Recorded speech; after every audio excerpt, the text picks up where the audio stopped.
Olá, meus amigos, estamos de volta para mais uma aula de Direito Civil aqui pela LAC Concursos. Eu sou o professor Stanley Costa, seu professor de Direito Civil e Processo Civil. Na aula de hoje nós vamos falar sobre o fim da vida. Na aula de hoje nós vamos falar sobre o fim da pessoa natural, o fim da personalidade jurídica. A essa altura nós já estudamos sobre a personalidade jurídica, o que é personalidade jurídica, sobre o início dela e todas as discussões em torno da teoria natalista, teoria concepcionista, teoria da personalidade condicional. Falamos sobre o momento em que se considera nascido com vida e as consequências que isso traz. Diferenciamos personalidade de capacidade, capacidade de direito, capacidade de fato. Tratamos sobre a teoria da incapacidade, rol dos absolutamente incapazes, menores de 16 anos, rol dos relativamente incapazes, artigo 4º do Código Civil. Tratamos sobre a cessação da incapacidade, notadamente sobre a emancipação em suas espécies, emancipação voluntária, emancipação judicial, emancipação legal. E tratamos o tema, em 3 blocos, dos direitos da personalidade. Pois bem, assim como a pessoa natural nasce, desenvolve, ela também morre. E esse é o tema da nossa aula de hoje. O fim da pessoa natural, o fim da personalidade jurídica, que me parece muito evidente, ocorre com o evento morte. Vale lembrar que se a respiração determina o nascimento com vida, o que determina a morte não é a parada cardiorrespiratória, e sim a cessação da atividade cerebral. Isso que nos diz é a lei de transplantes, né? Até porque, se aguardássemos a cessação da atividade cardiorrespiratória, se inviabilizaria algumas espécies de transplantes, né? Então, é importante sempre destacar: início da vida extrauterina se dá com respiração, né, com atividade cardiorrespiratória, e o fim da vida se dá com a cessação da atividade cerebral. Nós vamos falar sobre morte. Morte que tem que é identificada na sua natureza jurídica como sendo um fato jurídico stricto sensu. Isso aqui vale a pena lembrar, não vai caber aqui no slide, mas você pode tomar nota disso, que a natureza jurídica da morte é de fato jurídico stricto sensu. Você se lembra que o fato jurídico é todo acontecimento relevante para o direito, porque cria, modifica, transmite, extingue direitos, e esse fato jurídico lato sensu se divide em fato natural e fato humano. Fato natural é aquele que independe da vontade humana, e é também chamado de fato jurídico stricto sensu, fato jurídico em sentido estrito. Pois bem, a morte é um fato jurídico, porque ela é muito relevante para o direito, afinal ela determina o fim da personalidade, afinal a morte abre a sucessão, então muito importante para o direito, e é um fato jurídico natural, um fato jurídico em sentido estrito. O que talvez alguns não saibam é que não existe apenas uma espécie de morte. O legislador civil reconhece 3 espécies de morte, e é sobre elas que nós vamos tratar na aula de hoje, a partir do artigo 6º. Veja lá, ó, artigo 6º do Código Civil. A existência da pessoa natural termina com a morte. Termina com a morte. Ok. Fato jurídico stricto sensu.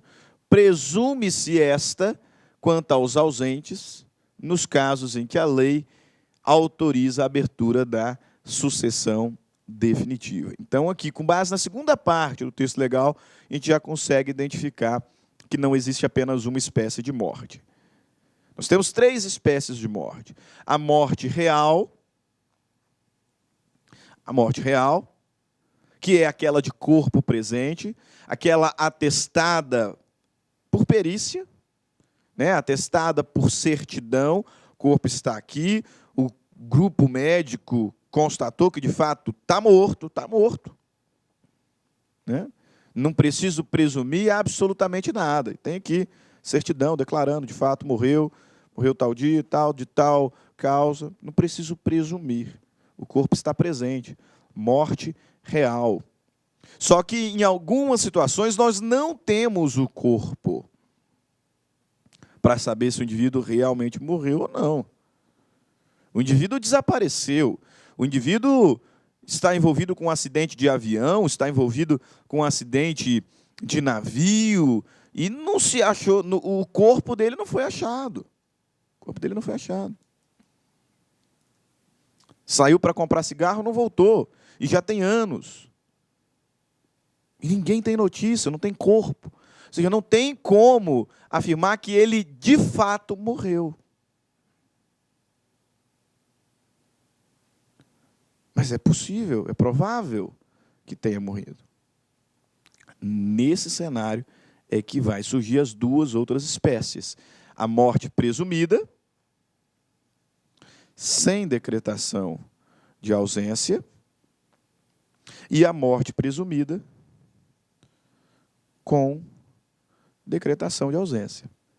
As duas são espécies de morte presumidas, por quê? Porque nós não temos corpo. Tá? Na morte real, existe aqui um corpo, de modo que não precisa presumir nada. A morte está declarada aqui, ó, pericialmente, tecnicamente. O indivíduo está morto, ponto.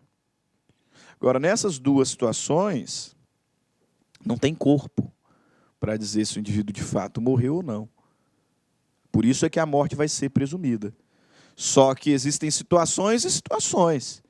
Eu mesmo aqui citei uma hipótese de um avião que caiu no meio do mar, explodiu, e não se achou o corpo do João da Silva. Mas sabia que ele estava lá. É muito provável que ele tenha morrido, né? Muito provável que ele tenha morrido. E numa outra situação, o João da Silva saiu para comprar cigarro e não voltou.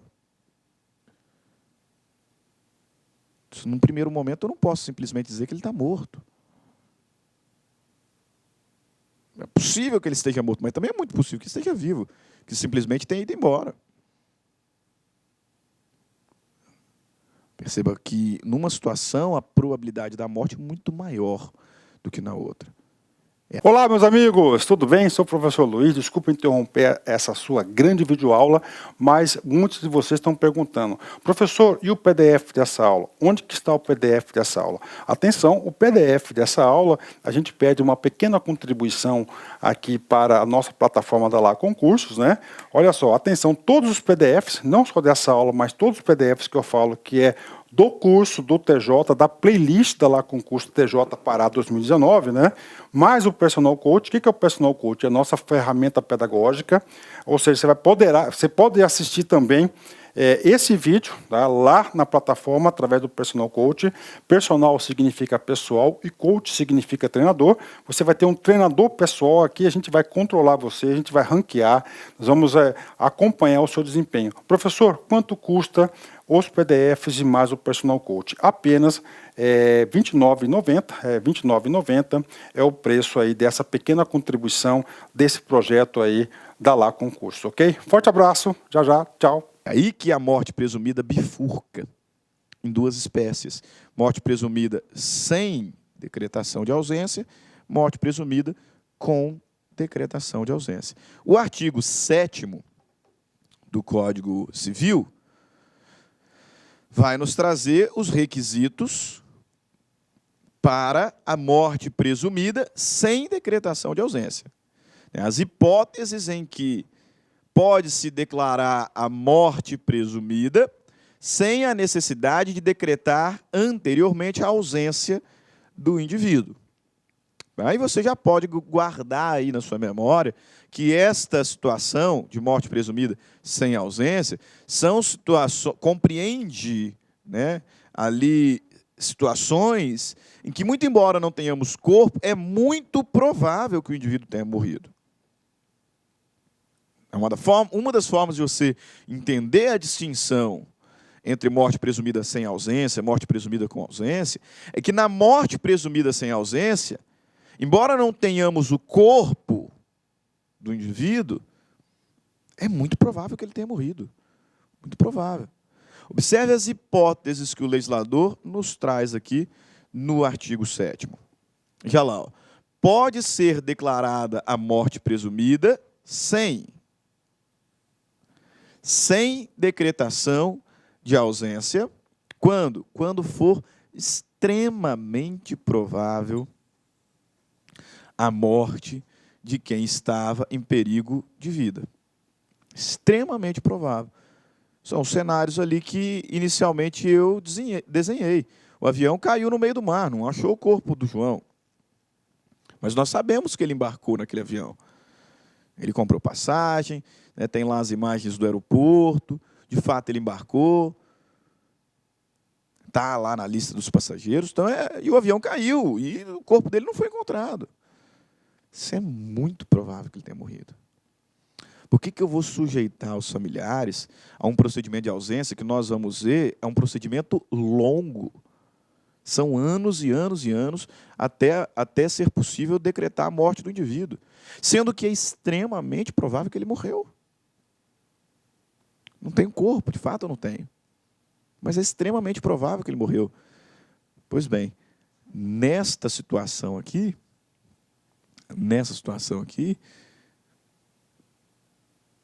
não há necessidade de decretar a ausência antes. Decreta logo a morte. E decretando a morte, abre-se a sucessão. Sucessão definitiva. Lá em Direito das Sucessões, nós vamos aprender um princípio chamado droit de sésine. Vou colocar aqui bem no cantinho, para quem quiser pesquisar depois.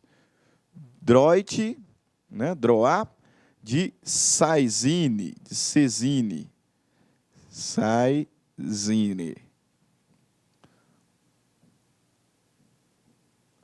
Droit sésine, droit de sésine. Esse princípio aqui, ele é fundamental para o direito das sucessões. É o princípio basilar do direito sucessório. Por quê? Porque esse princípio determina que, então, logo ocorra a morte, a sucessão ela é aberta. E com a abertura da sucessão, dentre outras consequências, nós teremos a transmissão automática da propriedade e posse da herança para os herdeiros. Então, tão logo o indivíduo faleça, abre-se a sucessão, independente de qualquer ato judicial, de qualquer ato administrativo, morreu, abriu a sucessão, droit de sésine, e a propriedade e posse da herança será transmitida automaticamente aos herdeiros. Então, tão logo meu pai faleça, eu sou proprietário de 25% da herança. Lá em casa somos 4 filhos. Percebeu? Então, notem, neste cenário aqui de morte presumida sem decretação de ausência, porque é extremamente provável a morte de alguém que estava em perigo de vida, não há necessidade de se desenvolver todo o procedimento de ausência. Decreta-se logo a morte e, consequentemente, a abertura da sucessão definitiva. A transmissão da propriedade e posse da herança aos herdeiros do decujus. Tá? E a outra situação, uma situação pouco mais complicada de se ver no Brasil, né? Brasil, um país que não tem tantas guerras assim, né? Não se envolve em guerras assim, e o inciso 2º está relacionado ao tema. Ele vai dizer, se alguém desaparecido em campanha ou feito prisioneiro não for encontrado até 2 anos após o término da guerra. Tá? A morte será declarada sem decretação de ausência, quando for extremamente provável a morte de quem estava em perigo de vida. E quando alguém desaparecido em campanha, tá? Campanha aqui é guerra, né? Campanha eleitoral, né?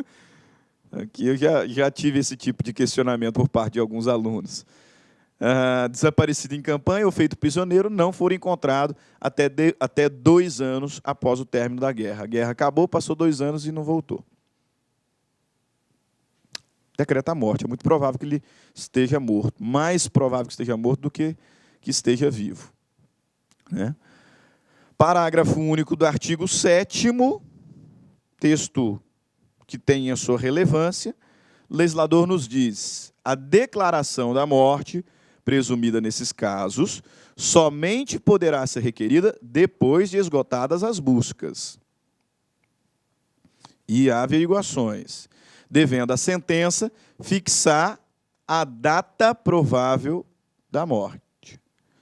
Tá? Então, o avião caiu, né? Meu parente estava lá embarcado, sabíamos que estava, foram feitas as buscas e buscas e buscas, e acabou.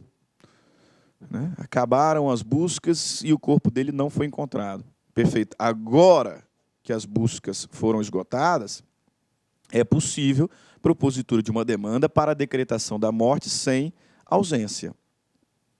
Sem ausência. E aí, nesse caso, ao sentenciar, o juiz terá que marcar uma data. Por que o juiz tem que marcar uma data do provável falecimento? Por conta de Sesine. Por conta de Sesine. Porque tão logo ocorra a morte, abre-se a sucessão, transmite-se a propriedade da herança aos herdeiros. Então, tem que ser fixada uma provável data pelo magistrado. Ok? Questãozinha da CESP, prova de juiz. O reconhecimento da morte presumida, quando for extremamente provável a morte de quem estava com a vida sob risco, independe da declaração da ausência. O reconhecimento da morte presumida, quando for extremamente provável a morte de quem estava com a vida sob risco, independe da declaração de ausência. Certo ou errado? Certíssimo. Certíssimo. Perfeito? Outra questãozinha. Ana desapareceu. Após declarada encerrada as buscas, em depoimento à polícia, seu marido afirmou que matou a mulher e deu seu corpo aos cães. Neste caso, é correto afirmar: Ana desapareceu, cessadas as buscas, o marido foi lá e confessou: não fui eu que matei a Ana, e vocês não vão encontrar o corpo dela, porque eu dei para os animais comerem, não vão encontrar. Se não tem corpo, a morte é presumida. Nesse caso, é presumida com ausência ou sem ausência? Pessoal, o indivíduo confessou que matou a Ana e que deu cabo do seu corpo. Não precisa ausência. Não há necessidade de se decretar ausência. Nesta situação, portanto, nós vamos ter que Ana teve morte presumida sem necessidade de decretação de ausência. Né? Dentre as alternativas, esta aqui era a alternativa correta da questão. Perfeito? Ok. Beleza. Morte real, morte presumida sem ausência. Agora falaremos sobre a morte presumida com decretação de ausência. E deixei aqui separada, porque a morte presumida com decretação de ausência envolve uma situação muito mais complicada e um procedimento bem mais moroso. Pessoal, é por conta disso que, se não houver corpo, for extremamente provável a morte do indivíduo, não há necessidade de decretar ausência antes. Porque o procedimento, como vocês verão, é um procedimento moroso. É um procedimento tanto quanto complicado. De modo que esta espécie de morte é reservada para aquelas situações em que o indivíduo simplesmente desapareceu e se encontra em local incerto e não sabido, não havendo aqui provas do envolvimento com alguma situação de fato perigosa que justifique a decretação de morte presumida imediata. Não tem. O indivíduo desapareceu. O indivíduo desapareceu.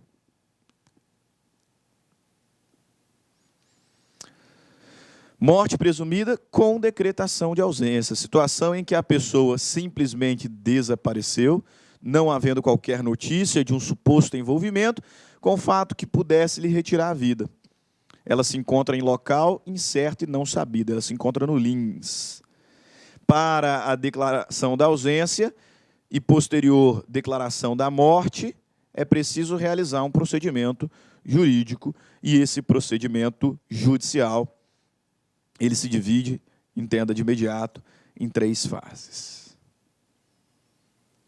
Para aquelas hipóteses em que o indivíduo se encontra em local incerto e não sabido, não há provas do seu envolvimento com uma situação perigosa que justifique a sua morte imediata, né? A decretação da morte presumida imediatamente. Não tem como.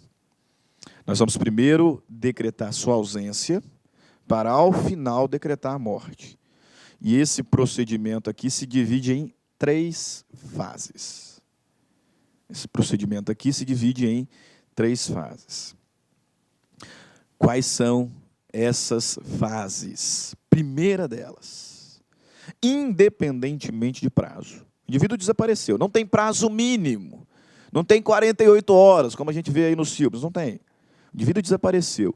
Independentemente de prazo, qualquer interessado pode propor judicialmente a demanda para declarar a ausência e futuramente a morte do indivíduo, a morte presumida.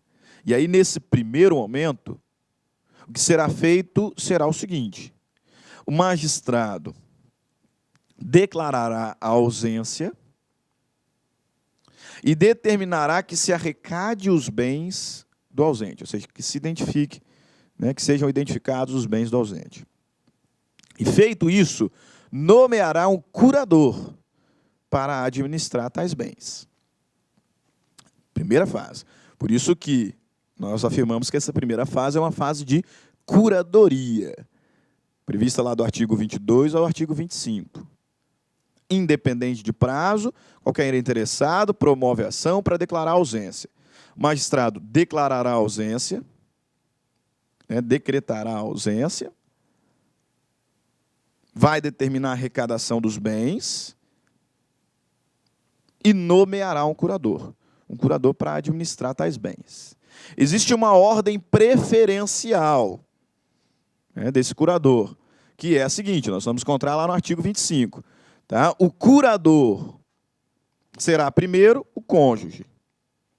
Na ordem preferencial de curatela, né, de curadoria dos bens, primeiro é o cônjuge. Se não houver cônjuge, se o cônjuge não quiser, aí os pais do ausente. Se não tiver pais, ou se os pais recusarem a tal atribuição, os descendentes. Se não houver descendentes, se houver conflito entre eles, né, se todos recusarem, aí então será nomeado um curador dativo. Curador dativo. Isso tudo aqui nós extraímos dos artigos 22 ao 25, que são os artigos que passo a compartilhar com os senhores. Artigo 22. Desaparecendo uma pessoa do seu domicílio, sem dela haver notícia. Se não houver deixado representante ou procurador a quem caiba administrar-lhes os bens, o juiz, a requerimento de qualquer interessado ou do Ministério Público, declarará a ausência e nomear-lhe-á um curador. Desaparecendo uma pessoa do seu domicílio, sem dela haver notícia, se não houver deixado representante ou procurador a quem caiba administrar-lhes os bens, o juiz, a requerimento de qualquer interessado ou do MP, declarará a ausência e nomeará curador. Perfeito. Também será declarada a ausência e nomeado curador se o indivíduo desapareceu, deixou um procurador, e esse procurador, por algum motivo, se recusa ou não pode exercer o mandato. Também se declarará a ausência e se nomeará curador quando o ausente deixar mandatário, então deixou um procurador para cuidar dos bens, que não queira ou não possa exercer ou continuar o mandato, ou se os seus poderes forem insuficientes. O indivíduo desapareceu e deixou lá um procurador, mas o procurador não quer exercer. Então, qualquer interessado pode propor ação para declarar a ausência e nomear um curador, observando aquela ordem.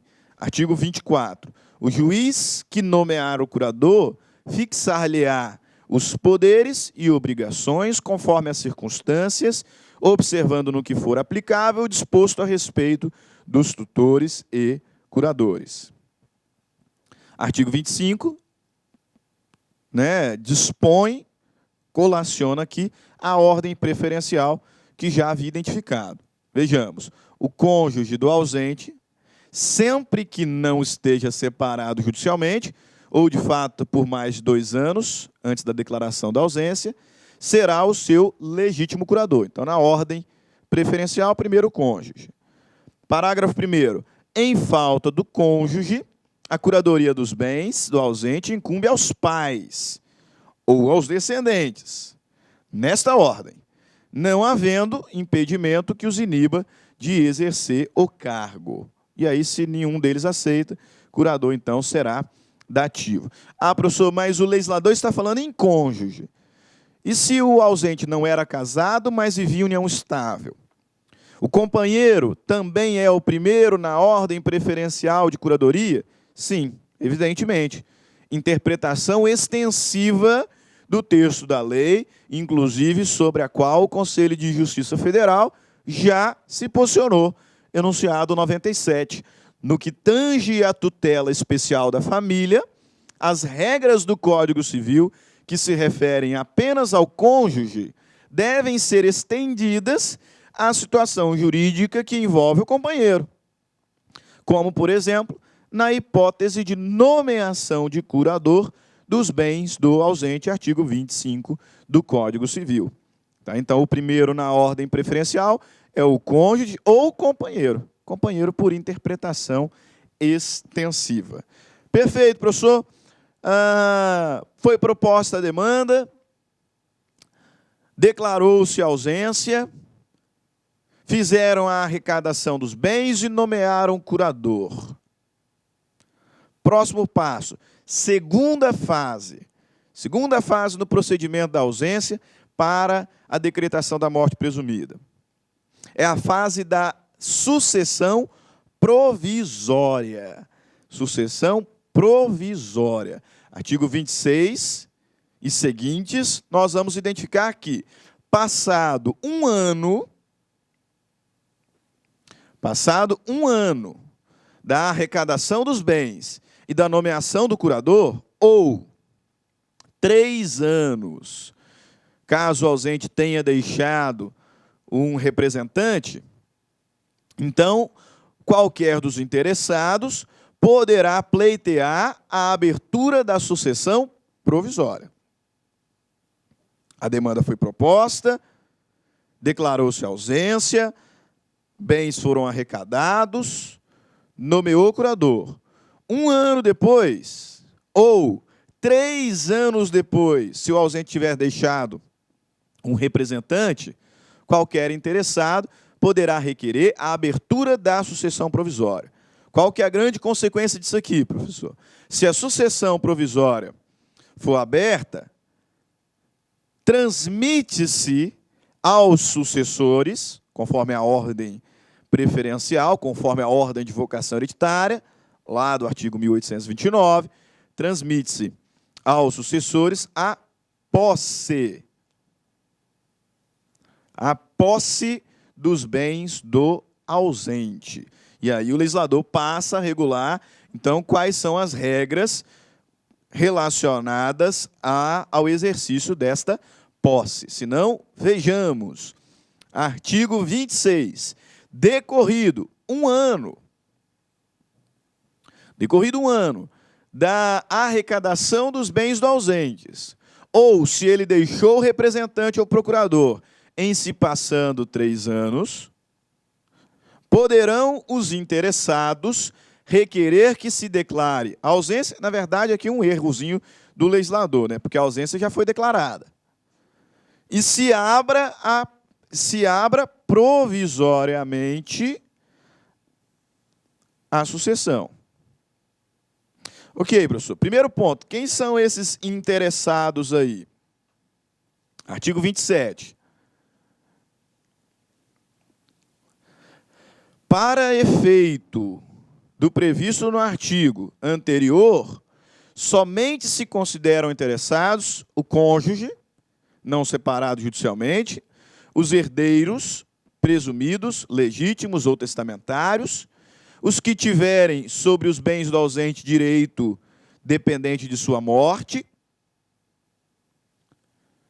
4, os credores de obrigações vencidas e não pagas. Então, para efeitos do pedido de abertura da sucessão provisória, serão considerados interessados o cônjuge, os demais herdeiros, legítimos ou testamentários, os que tiverem direitos sobre os bens do decújos, né? Imagina que o ausente ainda, né? Decújos não, que o ausente tenha feito uma doação para Maria com reserva de usufruto. Então ele doou o imóvel para Maria, mas ele é que moraria nesse imóvel até morrer.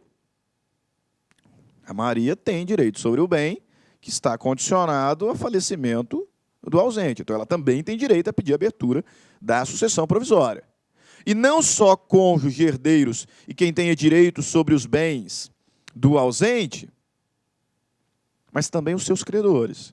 Afinal, os bens do ausente garantem o adimplemento de suas obrigações. Então, os credores também das obrigações vencidas e não pagas. Agora a gente dá uma aceleradinha para o artigo 30 e seguinte, que vai nos dizer, que vai nos trazer algumas regras sobre o exercício dessa posse. Tá? E aí nós temos que tomar um cuidado muito grande com o disposto aqui no texto da lei. Porque o legislador vai dizer que, para ser emitido na posse, o sucessor provisório terá que prestar uma caução. Terá que prestar uma caução. Terá que prestar uma garantia. Porque se os bens, de alguma forma, deteriorarem ou perecer, e o ausente voltar dos mortos, né, como uma fênix, essa caução vai servir aqui para o ausente que retornou. Então, o legislador vai me dizer que, para serem emitidos na posse, os sucessores provisórios deverão prestar uma caução. Mas cuidado, porque não é todo sucessor que precisa prestar caução. Então, a gente tem que ter bastante atenção aqui com o artigo 30 e parágrafos. Veja lá, os herdeiros, para se emitirem na posse dos bens do ausente, darão garantias da restituição deles, mediante penhores, hipotecas, equivalentes aos quinhões respectivos. Então, prestarão caução. Aquele que tiver direito à posse provisória, mas não puder prestar a garantia exigida nesse artigo, será excluído. Será excluído, mantendo-se os bens que lhe deviam caber sob a administração do curador ou de outro herdeiro designado pelo juiz e que preste essa garantia. Ah, tem algum herdeiro ali, né, que teria direito, sei lá, a 10% dos bens, mas que não tem condições de prestar essa garantia. Então, essa porcentagem, esse quinhão, vai ficar sob a administração de um curador ou de algum dos outros herdeiros, né? E esse que não tem condições de prestar a caução vai ficar sem exercer a posse, mas o quinhão dele está separado. Porque lá na frente, se a morte for declarada, o quinhão vai ser entregue a ele. Percebeu? Ok. Mas aí o grande X da questão. Não é todo herdeiro que precisa prestar caução, que precisa prestar garantias, né, para serem emitidos na posse. Parágrafo 2º. Os ascendentes, os descendentes e o cônjuge, uma vez provada a sua qualidade de herdeiros, poderão independentemente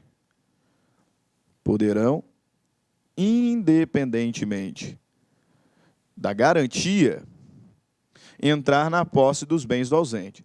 Ou seja, herdeiros necessários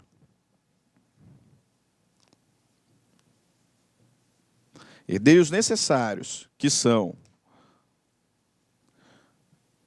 os descendentes, os ascendentes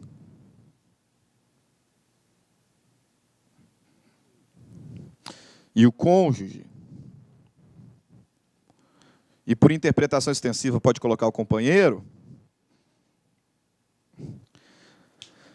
não precisam prestar garantia.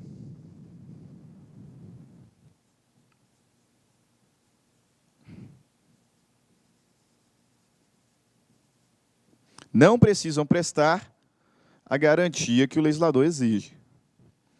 Tá? Então, quem que precisa prestar? Os colaterais, que são herdeiros facultativos, e os herdeiros testamentários, né? Herdeiros testamentários, legatários.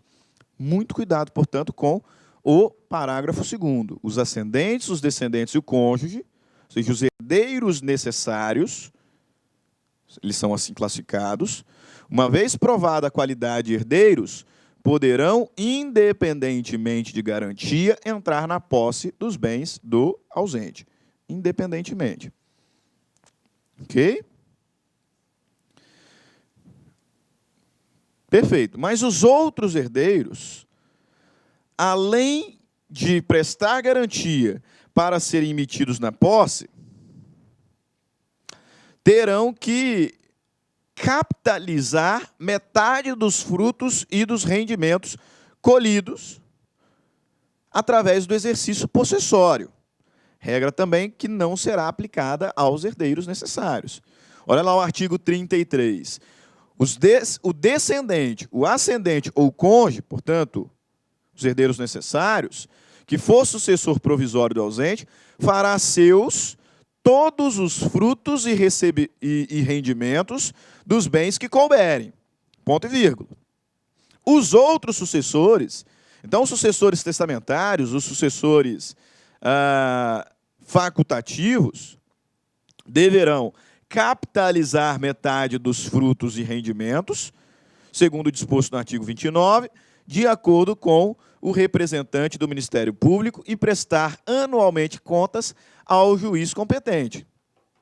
Então, os outros herdeiros, afora os necessários, descendente, cônjuge e ascendente, descendente, ascendente e cônjuge, afora esses que são herdeiros necessários, os outros sucessores terão que prestar garantias para serem emitidos na posse e, além disso, deverão capitalizar metade dos frutos que colherem e anualmente prestar contas sobre o exercício possessório e o recolhimento de frutos.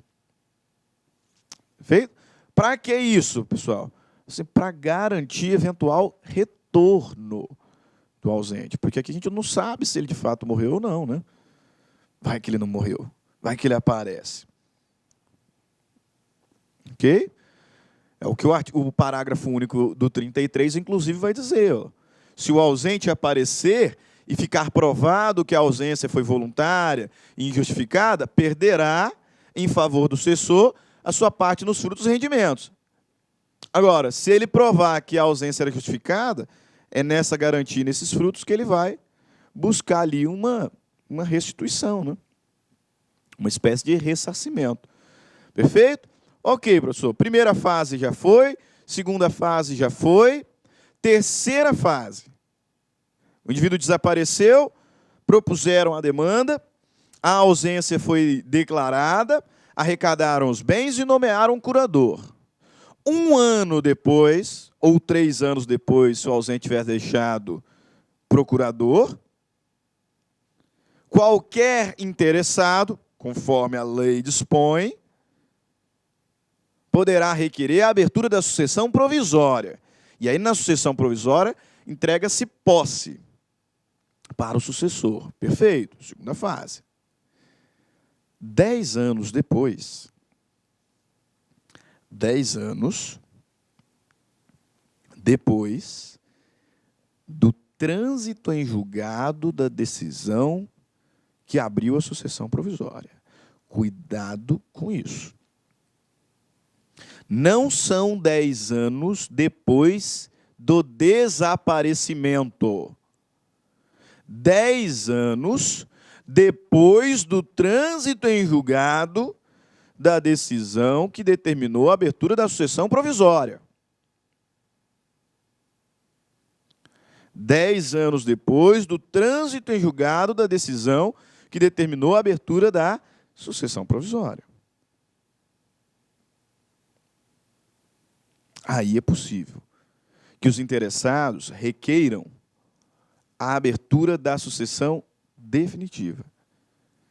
É possível que os interessados requeiram a decretação da morte agora. Percebam que passaram pelo menos 11 anos, né? Pelo menos 11 anos. Um ano, pelo menos, de curadoria, 10 anos. Olá, meus amigos, tudo bem? Sou o professor Luiz, desculpa interromper essa sua grande videoaula, mas muitos de vocês estão perguntando, professor, e o PDF dessa aula? Onde que está o PDF dessa aula? Atenção, o PDF dessa aula, a gente pede uma pequena contribuição aqui para a nossa plataforma da Lá Concursos, né? Olha só, atenção, todos os PDFs, não só dessa aula, mas todos os PDFs que eu falo que é do curso do TJ, da playlist da Lá Concurso TJ Pará 2019, né? Mais o Personal Coach. O que é o Personal Coach? É a nossa ferramenta pedagógica, ou seja, você pode assistir também esse vídeo, tá, lá na plataforma através do Personal Coach. Personal significa pessoal e coach significa treinador. Você vai ter um treinador pessoal aqui, a gente vai controlar você, a gente vai ranquear, nós vamos acompanhar o seu desempenho. Professor, quanto custa os PDFs e mais o Personal Coach? Apenas R$ 29,90 é o preço aí dessa pequena contribuição desse projeto aí da Lá Concurso, ok? Forte abraço, já, tchau. Então, pelo menos 11 anos depois, é possível que os interessados requeiram a decretação, então, da morte. De fato, 11 anos, não voltou, decreta a morte.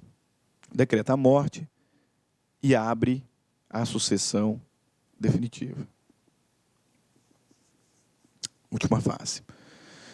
Após 10 anos do trânsito em julgado da sentença que determinou a abertura da sucessão provisória, poderão os interessados requerer a declaração da morte presumida e consequente sucessão definitiva. Nesse caso, os que prestaram as garantias poderão levantá-las, né?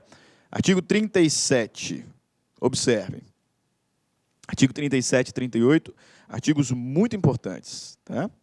10 anos. 10 anos. Depois de passada em julgado a sentença que conceder a abertura da sucessão provisória. Portanto, não são 10 anos do desaparecimento, são 10 anos do trânsito em julgado da sentença que abriu a sucessão provisória. Poderão os interessados requerer a sucessão definitiva e o levantamento das cauções. Perfeito. Regra simplesinha. Muito simples. Professor, mas eu já ouvi alguma coisa sobre um tal prazo de 5 anos. Não tem nada aí de 5 anos nesse bolo, não? Tem sim. Tem sim. Artigo 38, e esse artigo 38, ele cai muito. Cai muito em prova. Veja lá, pode-se requerer a sucessão definitiva também, provando que o ausente contava 80 anos.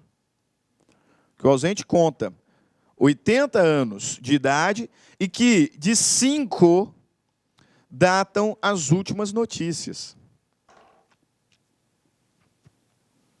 Então percebam, existe aqui uma regra geral. Declaração da ausência, arrecadação dos bens e nomeação de curador. Pronto. 1 ano depois, ou 3 anos, se tiver deixado procurador, abre-se a sucessão provisória.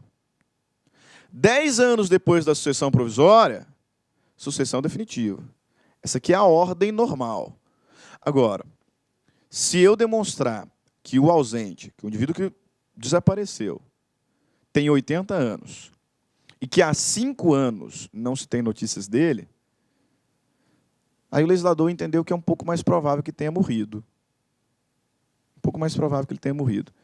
Então, nessa situação, se provar que o indivíduo tinha 80 anos e que há 5 anos datam as últimas notícias, é possível requerer a sucessão definitiva, a decretação da morte e a sucessão definitiva. Perfeito? Muito importante o texto da lei.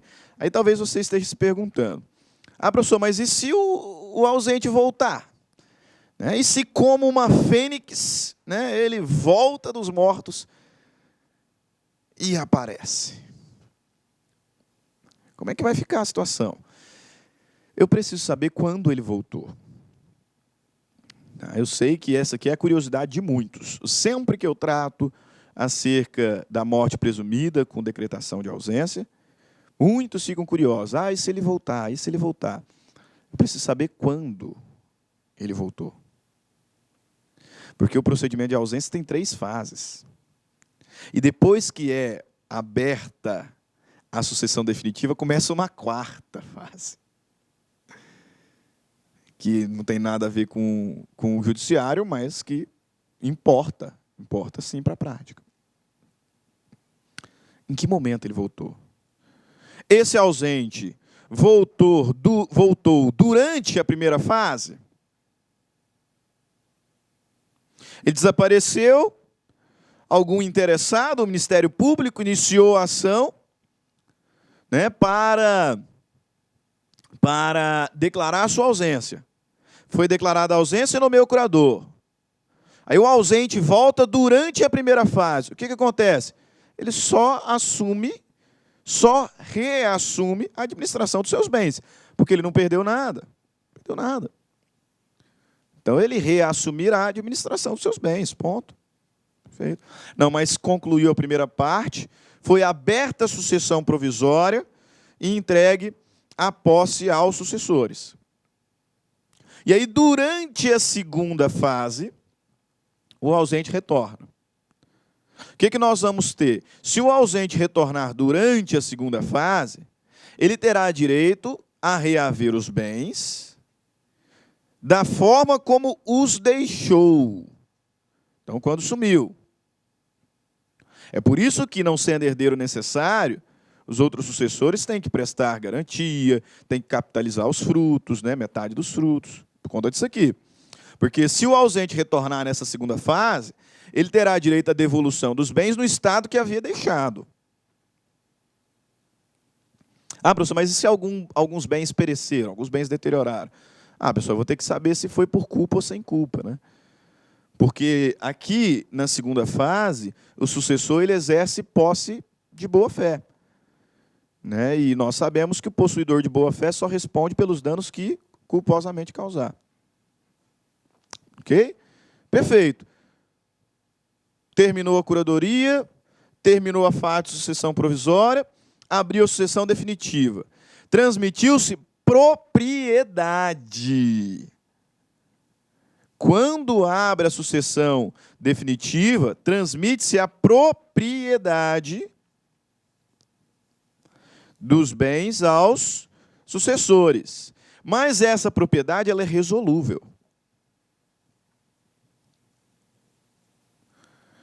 Essa propriedade ela é resolúvel. Por quê? Depois de aberta a sucessão definitiva, eu começo a contar mais 10 anos. Mais 10 anos. Veja bem, fase de curadoria. Pelo menos 1 ano. E se o indivíduo desapareceu deixando um procurador, 3 anos. Passou 1 ano ou 3 anos, abre-se a sucessão provisória. Se o indivíduo aparece aqui dentro desses 10 anos de sucessão provisória, se o indivíduo aparece, ele tem direito a receber de volta os bens tal qual havia deixado. Passou 10 anos. Passou 1 ano aqui primeiro, ou 3. Passou 10 anos de sucessão provisória, abriu sucessão definitiva. Começamos a contar mais 10 anos. Quando aberta a sucessão definitiva, transmite-se propriedade, tá? Porque aqui durante a sucessão provisória havia transmitido apenas posse. Quando aberta a sucessão definitiva, transmite-se propriedade aos sucessores, mas uma propriedade resolúvel. Porque até 10 anos, até mais 10 anos, depois da abertura da sucessão definitiva, se o indivíduo aparecer, ele tem direito ainda. Tem direito a reaver os bens como se encontrarem agora. Percebeu? Se ele retorna na primeira fase, reassume a administração dos bens. Se ele retorna nos 10 anos de sucessão provisória, ele tem direito a receber os bens como havia deixado. Se ele retorna durante os 10 anos posteriores à sucessão definitiva, ele tem direito a reassumir os bens, a reaver os bens. Mas como se encontram agora, sem direito à indenização. Agora, se passaram mais 10 anos, então, pelo menos um aqui, ó, 1 ou 3. 1 ou 3 anos. Passaram 10 anos de sucessão provisória. Então, aqui já deu pelo menos 21 anos, né? E aí, mais 10 anos de sucessão definitiva, quer dizer, pelo menos 21 anos, aí o indivíduo volta, ele não tem direito mais nenhum, não. Se ele retornar 10 anos depois da abertura da sucessão definitiva, aí ele já não tem mais direito aos bens. Conseguiu entender o desenvolvimento? Conseguiu perceber? Primeira fase, vai durar pelo menos 1 ano. 1 a 3 anos. Se ele retorna aqui, ele reassume a administração dos bens. 1 ou 3 anos depois de curadoria, abre-se a sucessão provisória. A sucessão provisória vai durar 10 anos. Se ele retornar aqui, tem direito à devolução dos bens da forma como deixou. 10 anos depois de passada em julgado a decisão que abriu a sucessão provisória, declara-se a sucessão definitiva. Aí eu conto mais 10. Se ele voltar até 10 anos depois da sucessão definitiva, da abertura da sucessão definitiva, tem direito a reaver os bens como estão agora. Como estão agora. Se ele retornar depois de 10 anos da abertura da sucessão definitiva, ou seja, pelo menos 21 anos depois do desaparecimento, aí ele não tem mais direito, não. Aí ele não tem mais direito aos bens. Tá? Isso tudo nós extraímos do artigo 39 do Código Civil. 10 anos depois de passado em julgado a sentença que concede a abertura da sucessão provisória, poderão os interessados requerer a sucessão definitiva e o levantamento das cauções prestadas. Aí olha o parágrafo. Se nos 10 anos a que se refere este caput, o ausente não regressar e nenhum interessado promover a sucessão definitiva, os bens arrecadados passarão ao domínio do município. Então, se passados 10 anos da sucessão provisória, nenhum interessado requerer a abertura da sucessão definitiva, a propriedade vai passar para o domínio da Fazenda Pública, do município, do Distrito Federal, se localizado nas respectivas circunscrições, ou incorporados ao domínio da União, quando situado em território federal. Ok? Para fechar aqui as nossas disposições. Eu separei algumas questõezinhas aqui rápidas mesmo, para a gente poder falar ainda sobre comoriência. Segura aí.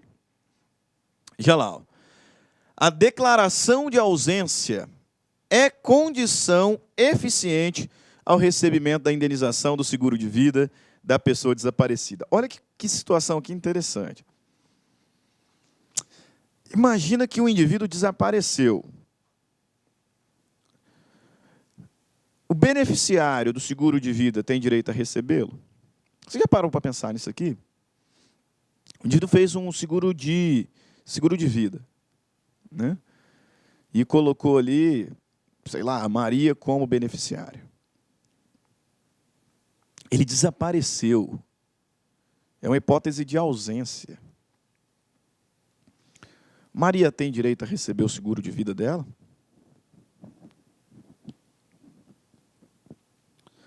Eu não tenho como comprovar que o João morreu. Ele desapareceu. Agora, por outro lado, se ele tiver morrido, ela é a beneficiária. Como é que vai ficar essa situação agora? Como é que vai ficar essa situação agora? Aí olha só a questão. A declaração de ausência, que é o primeiro ato, né? É condição eficiente ao recebimento da indenização do seguro de vida da pessoa desaparecida. João desapareceu, aí a Maria propõe lá a demanda, decreta-se a ausência. Ela tem direito já a receber o seguro? Pessoal, não tem. Não tem, não. Recurso especial, 1.298.963, nos traz a resposta. Na hipótese de morte presumida com decretação de ausência, só é autorizado, né, o requerimento e consequente recebimento da indenização securitária quando for decretada a morte presumida. E aí você se lembra que aqui são 3 fases, né? Ausência e curadoria, depois sucessão provisória, depois sucessão definitiva. Então, só quando for decretada a morte e aberta a sucessão definitiva é que o beneficiário do seguro terá direito a requerer a indenização securitária. Olha o que o recurso especial nos diz. Estabelecida pela lei a presunção da morte natural da pessoa desaparecida, é o contrato de seguro de vida alcançado por esse reconhecimento, impondo-se apenas que se aguarde pelo momento da morte presumida e a abertura da sucessão definitiva. A morte presumida também enseja o recebimento da indenização securitária, mas eu tenho que aguardar até a decretação da morte e a abertura da sucessão definitiva. Se for morte presumida sem ausência, cessadas as buscas, o magistrado vai sentenciar e fixar uma data que marcará a abertura da sucessão definitiva. E pronto, tem direito a receber o seguro.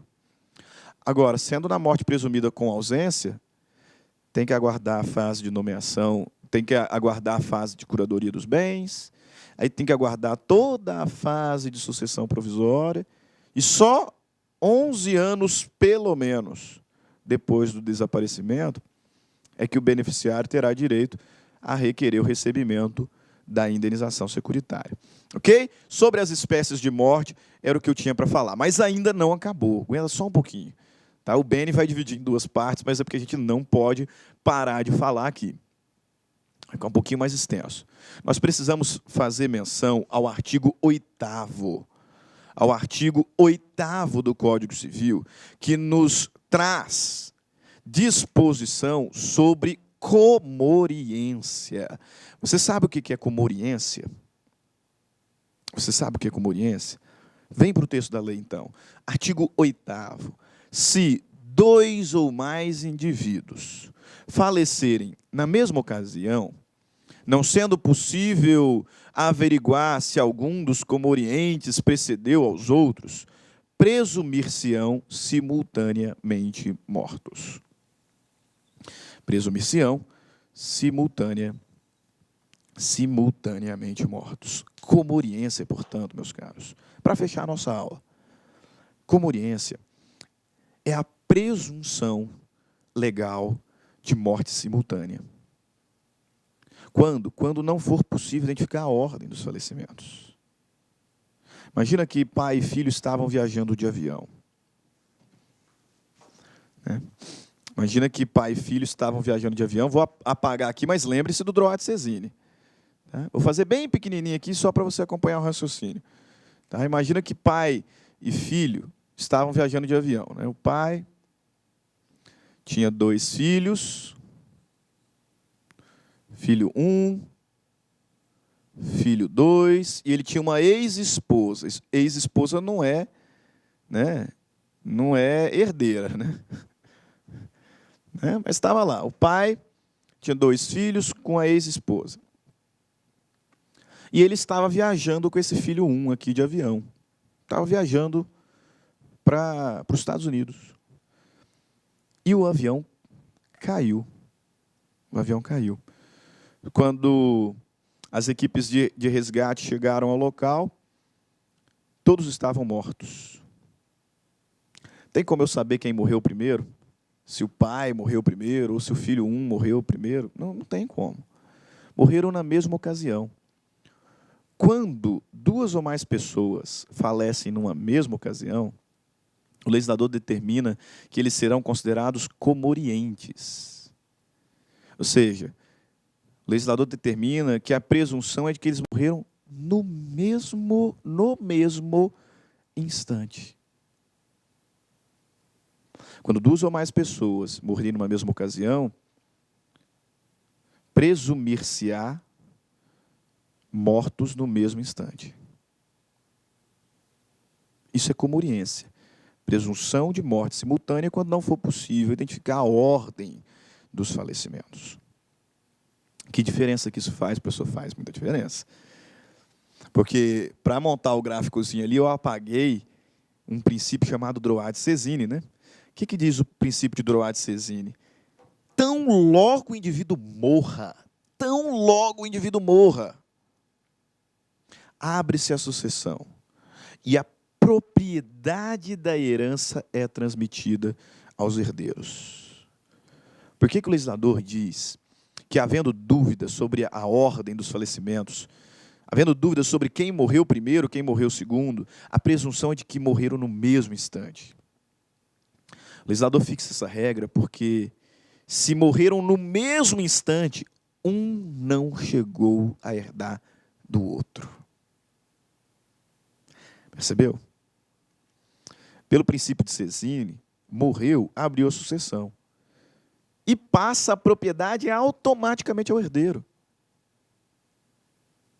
Não interessa se o herdeiro morreu 1 minuto depois, 2 minutos depois, 3 minutos depois. Passa para ele. Se eu não consigo saber quem morreu primeiro, a presunção é de que morreram juntos. A presunção é de que um não herdou do outro. Morreram juntos. E, consequentemente, um não herdou do outro. Aí, no nosso exemplo, se o filho 1 estava viajando com o pai e o avião caiu, quando chegou lá o resgate, estava todo mundo morto, não tinha como saber quem morreu primeiro, os 2 serão considerados comorientes, mortos no mesmo instante, e se morreram no mesmo instante, o filho 1 não chegou a herdar. Não se aplicou Sésine para ele. Vem 100% da herança para o filho 2. 100% da herança para o filho 2. Agora, imagina a situação possível. Aconteceu com o avião da Chapecoense, né? Você lembra? Os 2 estavam viajando juntos, o avião caiu. Quando o resgate chegou, o pai estava morto. O filho não. O pai estava morto, o filho não. O filho foi levado com vida para o hospital. Foi levado com vida para o hospital e no dia seguinte, infelizmente, o filho também faleceu. Infelizmente. Mas uma coisa é certa, não houve comoriência. O filho morreu depois do pai, morreu um dia depois do pai. Se o filho morreu um dia depois do pai, não tem dúvida disso, não tem dúvidas. Se o filho morreu um dia depois do pai, ele chegou a herdar. Então ele recebeu 50% da herança e o irmão dele os outros 50% da herança. Aí quando um dia depois esse filho morre, a porção que ele já herdou do pai vai para os herdeiros dele. Como ele não tem descendentes, vai parar então na mãe dele, que é a ex-esposa do pai. Percebeu? Tudo por quê? Porque não teve comoriência. Tudo porque o pai é premoriente. O pai morreu antes. Se o pai morreu, e quando morreu ele tinha 2 filhos, 50% foi para um filho, 50% foi para o outro. Princípio de Sezine. Quando um dia depois o filho morre, eu tenho que fazer a sucessão dele. Ele tinha descendentes? Não, mas ele tinha a mãe viva. Então aquilo que ele já recebeu do pai, vai para a mãe. Por isso que eu repito, se tem dúvidas, se eu não sei quem morreu primeiro, a presunção de que morreram no mesmo instante. Porque assim eu frustro Sezine. Assim eu impeço a aplicação do princípio Sezine entre eles. Comorientes não herdam reciprocamente. Essa é a consequência. E aí, considerando tudo isso, para fechar nossa aula, uma questão interessantíssima da prova de juiz de 2018, do Tribunal de Justiça do Rio Grande do Sul.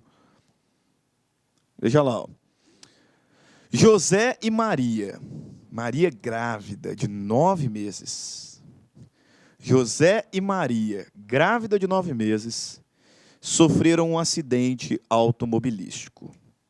Primeira informação. Vamos por calma, né? José faleceu no acidente. Faleceu no acidente. Segunda informação. Maria foi levada com vida ao hospital e o filho que estava em seu ventre faleceu alguns minutos após o nascimento, tendo respirado. Opa! Então veja lá. José e Maria, grávida de 9 meses, sofreram um acidente. José faleceu na hora. Maria foi levada para o hospital. O parto foi realizado. A criança respirou. Portanto, o bebê nasceu com vida. E aí depois o bebê também morreu. Aí o bebê também morreu. Na manhã seguinte, Maria também faleceu em decorrência dos ferimentos causados pelo acidente. José e Maria não tinham outros filhos. Percebeu a explicação? José foi o primeiro a morrer. José foi o primeiro a morrer. O filho que nasceu com vida morreu depois. Foi o segundo a morrer. E no dia seguinte, Maria também acabou falecendo. Maria também acabou falecendo. Não teve comoriência. Não teve comoriência. Aí olha só a importância desse estudo. Quando José morreu, o filho que nasceu com vida chegou a herdar, e Maria, como nós veremos daqui a pouquinho, recebeu a ameação dela. Tá? Então, José morreu. Aplicação do princípio de Sezine. O filho que nasceu com vida tornou-se proprietário de metade do patrimônio, por herança, e a Maria, a outra metade, por meação.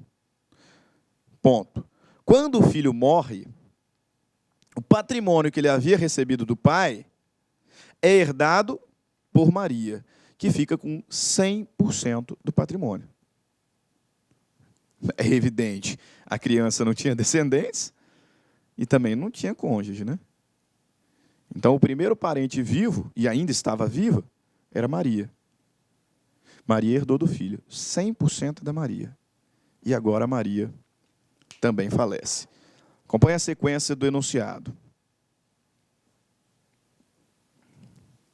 O casal tinha uma fortuna de 50 milhões de reais em aplicações financeiras numa conta conjunta, valores acumulados exclusivamente durante o casamento, exclusivamente durante o período do casamento, sob o regime legal de bens, comunhão parcial. Então, o casal tinha um patrimônio comum, porque foi adquirido durante o casamento, de 50 milhões de reais. Por isso que quando José morreu, Maria ficou com 25 milhões, a título de meação, e os outros 25 milhões foi para o bebê. Ponto. Primeira sucessão concluída. Aí o bebê morreu. O bebê tinha um patrimônio de 25 milhões. não tinha descendentes e, evidentemente, não tinha cônjuge. Esses 25 milhões passam para Maria, que já tinha recebido os outros 25 por meação. Então, tudo fica só para Maria, só para Maria.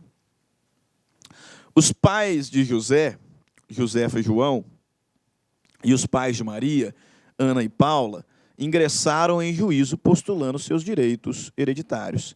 Assinale a alternativa correta. Alternativa A. Os pais de Maria têm direito a 75% do valor da herança e os pais de José o restante.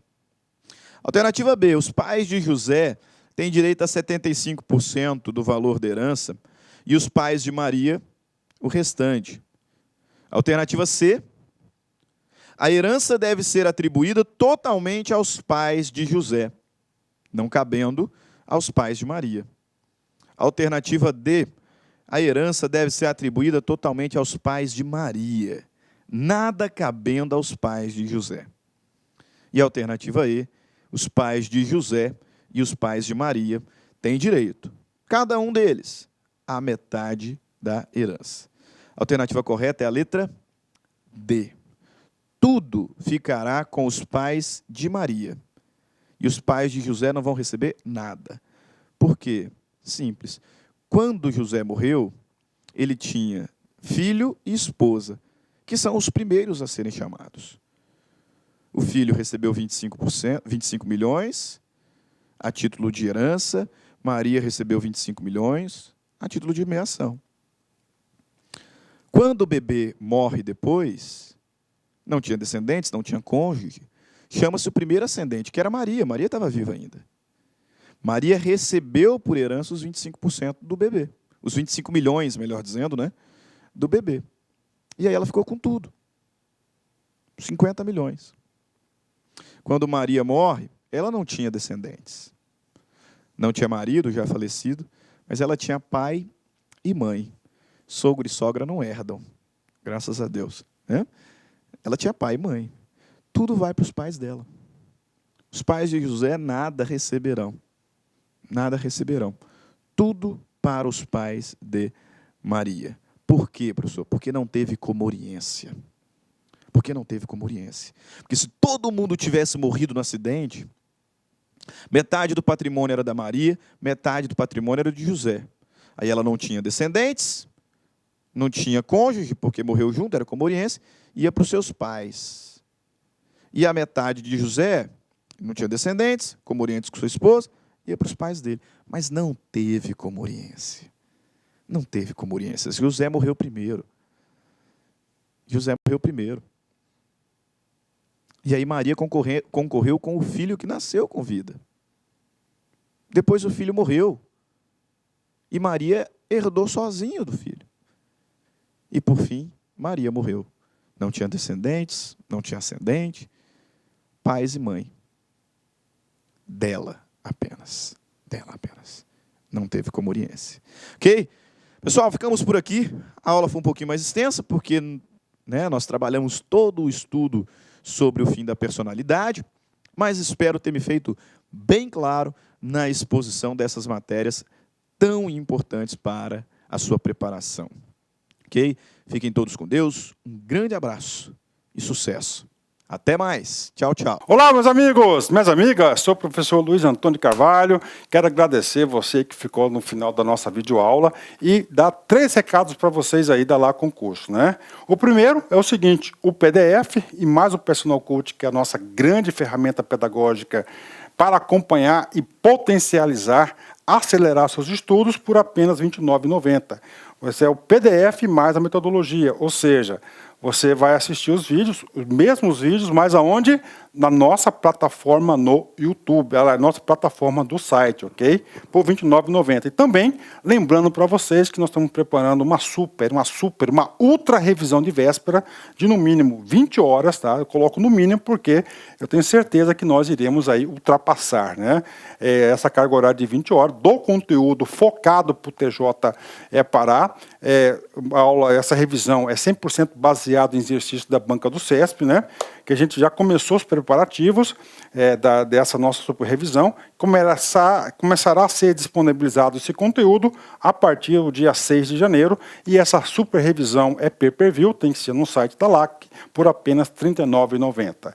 E se você quer mandar um recado, conversar com o professor Luiz Antônio, faço um chamamento para vocês que nós temos um programa semanal chamado Concurseiros, que a gente transmite ao vivo, sempre às 19 horas, horário de São Paulo, e o primeiro programa, programa de estreia, dia 30/10, estarei aqui com vocês. Bacana? Então, forte abraço com vocês e até a próxima aula, se Deus quiser. Tchau, tchau. Fui!